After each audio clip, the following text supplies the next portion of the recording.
Hello guys. We will be talking about pod manifest files.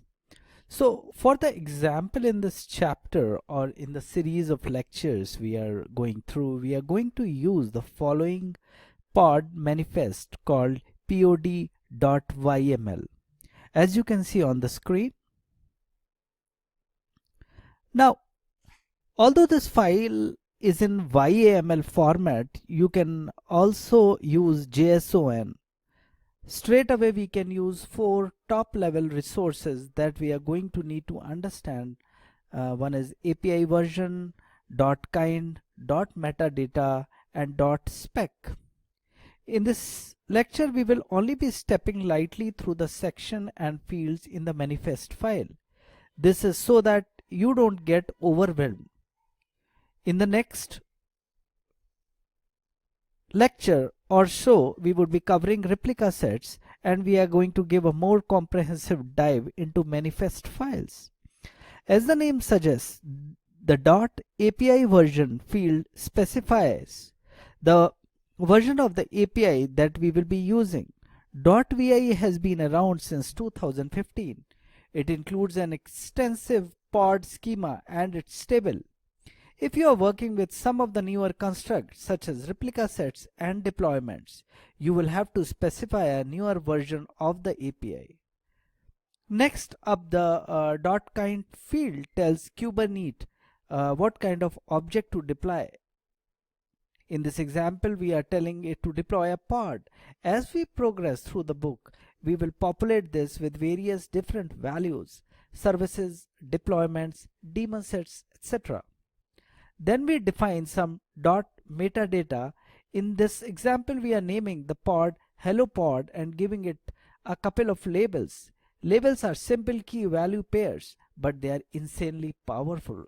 We will talk more about labels later as we build our Kubernetes knowledge step by step. Last but not the least, we have got the .spec section. This is where we define what is in the pod. In this example, we are defining a single container pod calling it helloctr, basing it and latest image, and we are telling it to expose port 8080. If this was a multi-container pod, we would define additional containers in the .spec section. Now coming on to manifest files, empathy as code.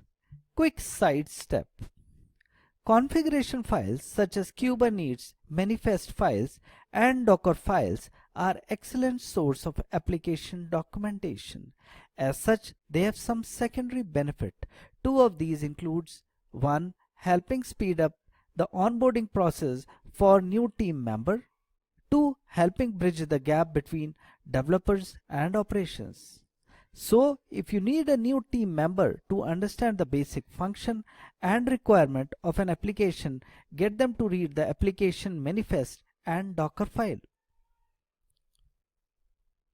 If you have a problem with developers not clearly stating their application's requirement to operation, get them to use Kubernetes and Docker, as they describe their application through Docker files and Kubernetes manifest.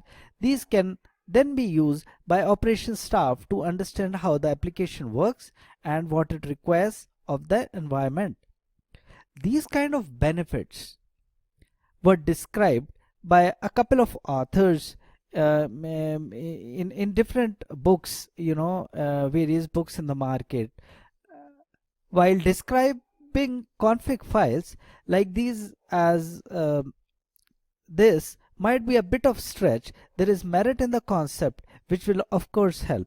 We will discuss about these items at a granular level soon. Thank you.